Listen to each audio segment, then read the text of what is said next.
Welcome to this DelftStack tutorial video. In today's tutorial, we will learn how to open a site in Chrome when it shows the site couldn't provide a secure connection. First, check your date and time. Incorrect settings can block secure connection. Next, clear your browsing history in your browser by going into the settings.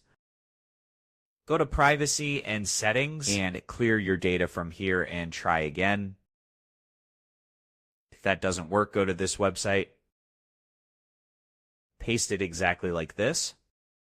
In experimental QUIC, protocol should be disabled. Now open a new tab, reset it, and try again. It should now load securely if the site is safe. Thanks for watching, and don't forget to check out the next DelftStack tutorial videos